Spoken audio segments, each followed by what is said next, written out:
Good morning friends. Today we will discuss the pressure exerted by the gas or pressure exerted by ideal gas. In the last lecture we have studied about the ideal gas, real gas, mean free path and some basic terms, that is mean velocity, means per velocity and root means per velocity. Now today's lecture we will discuss and derive the expression for pressure exerted by ideal gas. So we consider an ideal gas enclosed in a cube. This is cube or cubical vessel of each side having equal length, that is L. So consider an ideal gas enclosed in a cube. Now let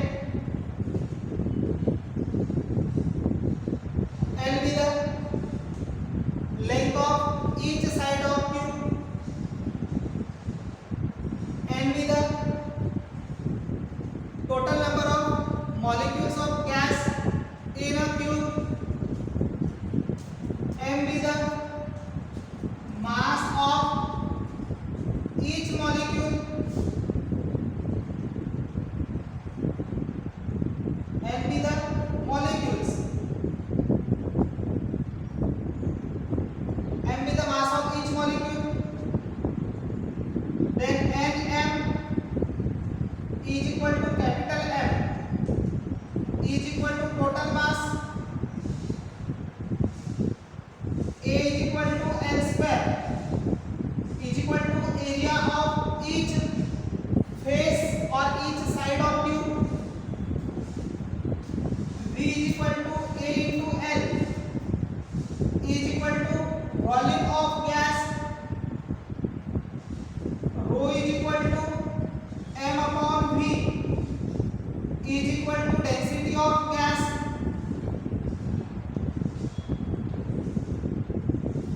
and P be the pressure which have to be derived of the gas. Now for this gas in this cube, suppose three intersecting axes, that is x-axis, y-axis and z-axis. Three intersecting edges or axes of cube are along x, y and z axis respectively. Now assume that an average n by 3 molecules are constantly moving parallel to x-axis, y-axis and z-axis respectively.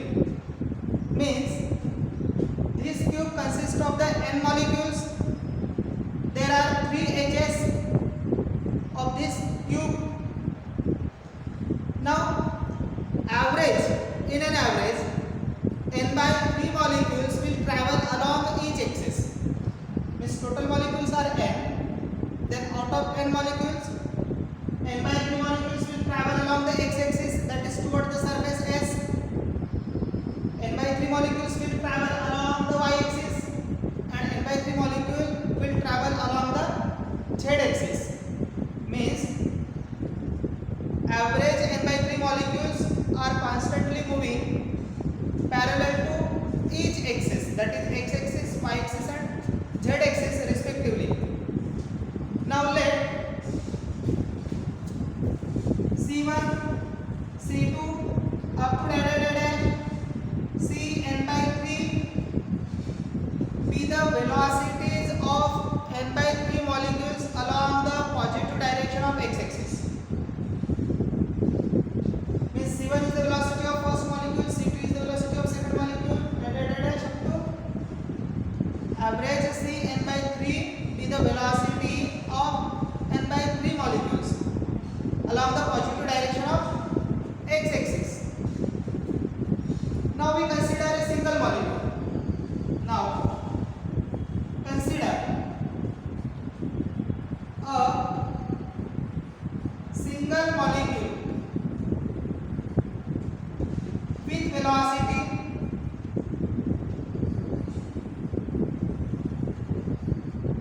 C1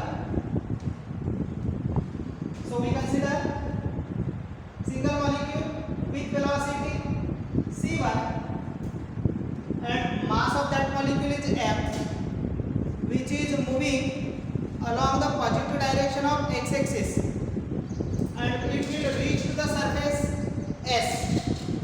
So before collision of the molecule with the surface S, the initial momentum of molecule is, so initial momentum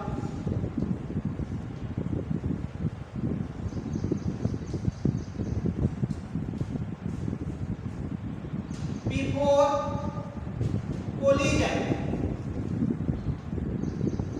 is mc1. This is initial momentum before collision. If this molecule is traveling in this direction, then its momentum is mc1, because linear momentum is nothing but the product of mass and velocity. When this molecule will collide with the surface S, then it will rebound back or bounce back, means the direction of velocity changes. Suppose its initial velocity is positive c1, then after collision its velocity will reverse and it will become minus c1, and therefore the final momentum after collision will be minus mc1. So after bouncing back, the final momentum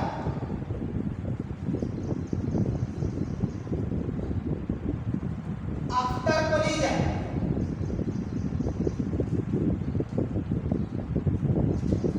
is minus mc1. This is final momentum after collision, and therefore the changing momentum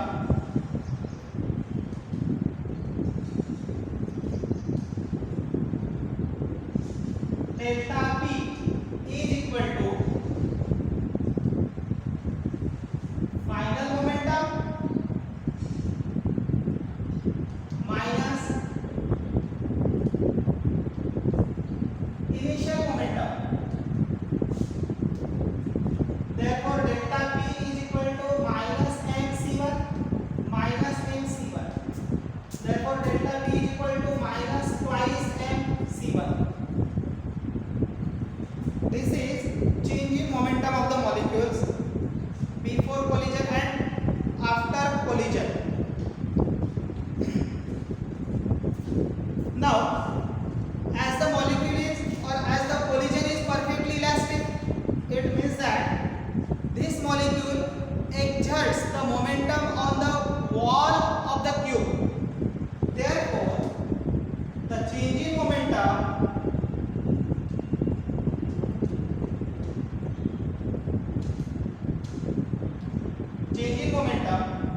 gained by surface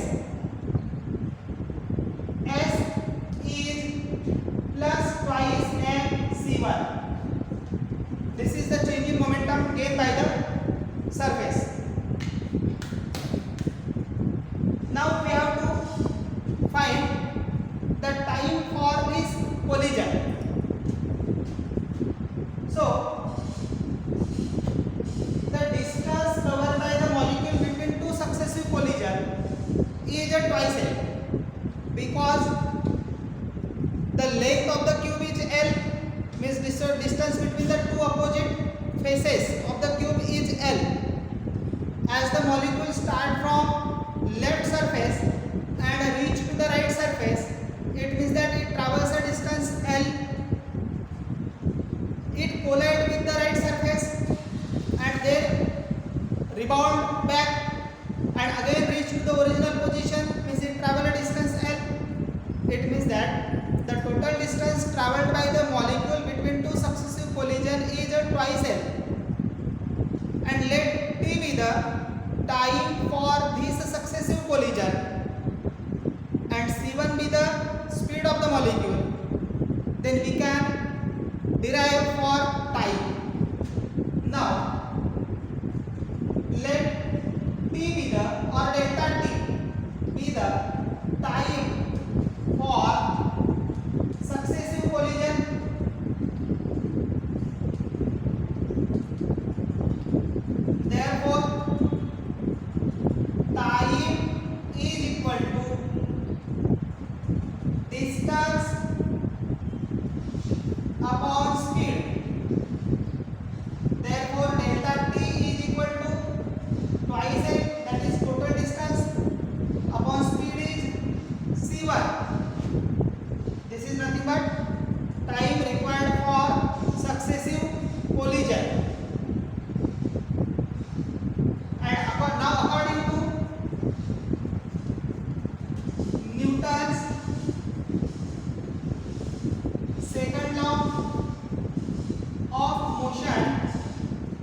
exerted by the molecule on the wall of the tube is force is equal to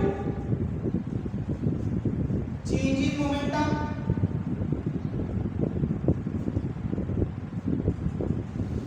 upon time. Therefore, we can write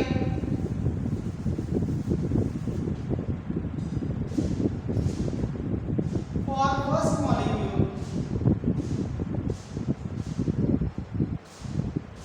F1 is equal to delta P upon T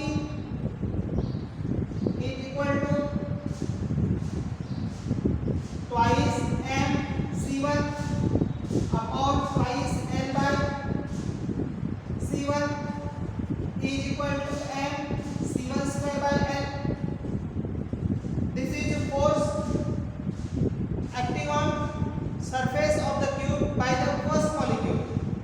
Similarly, for n by 3 molecules,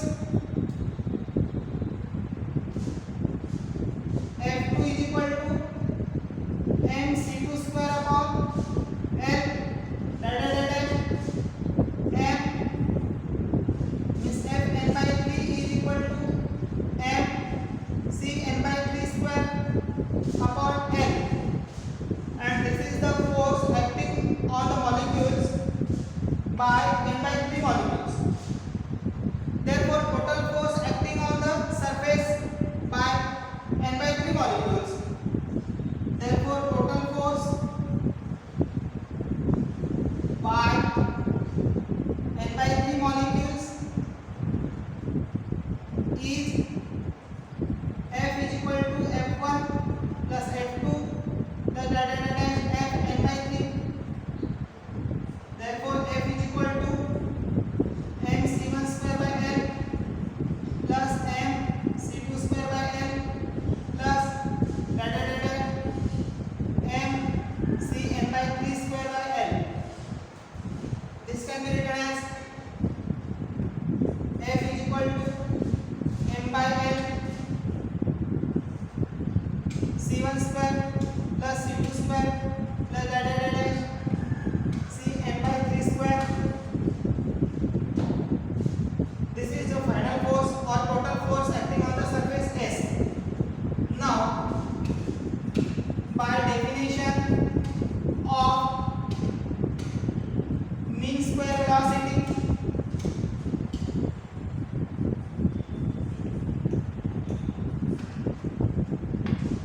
so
therefore P is equal to 1 by 3 m upon v C RMS square. This is an expression for pressure, or we can write m by v is equal to density of gas, or this can be written as P is equal to 1 by 3 rho C RMS square. This is an required expression for pressure exerted by gas. So P is equal to 1 by 3 Nm upon V C RMS square. P is equal to 1 by 3 M by V C RMS square, and P is equal to 1 by 3 rho C RMS square. These are the different formulas for pressure exerted by the gas on the wall of the container.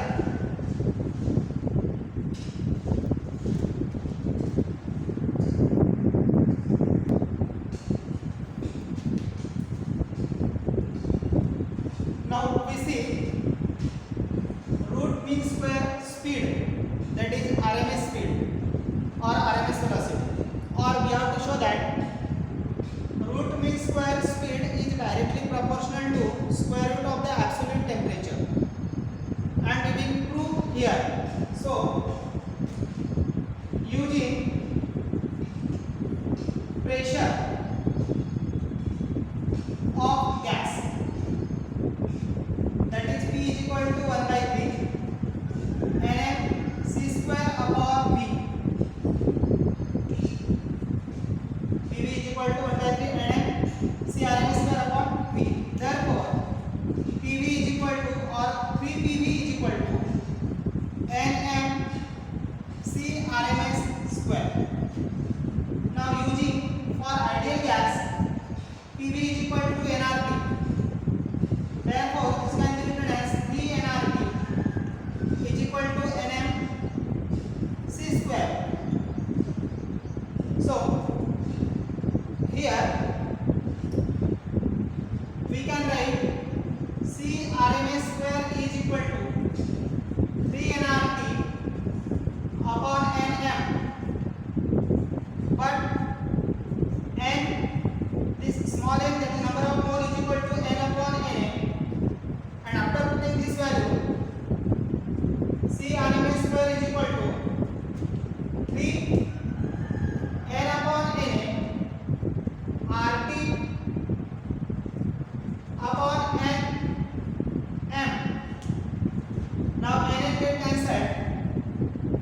C RMS square is equal to 3 RT upon Nm into M, but M into Nm is equal to molar mass of gas, and therefore C RMS square is equal to 3 RT upon MO. Now here R is constant, M means molar mass of gas is constant, and therefore C square directly proportional to T. Therefore C RMS square directly proportional to T, and hence C RMS is directly proportional to under root T. This is nothing but the proof of C RMS directly proportional to square root of the T.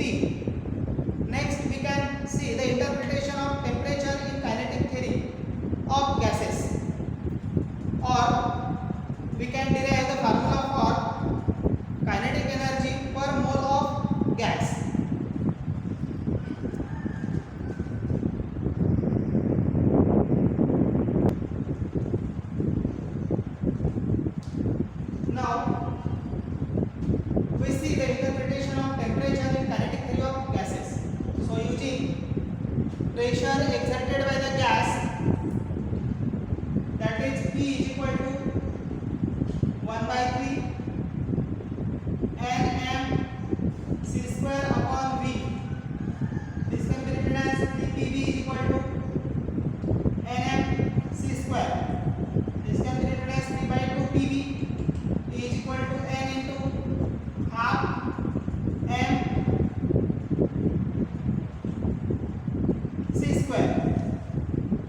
using PV is equal to N kVita into T, as we have seen in the ideal gas equation. Therefore, this E can be written as 3 by 2 N kVita into T. Therefore, E by N is equal to 3 by 2 kVita T. Thus, kinetic energy per mole is equal to 3 by 2 kVita into T, and this is a required equation for kinetic energy per mole of gas. In the next lecture, we will discuss the specific heat capacity of gas.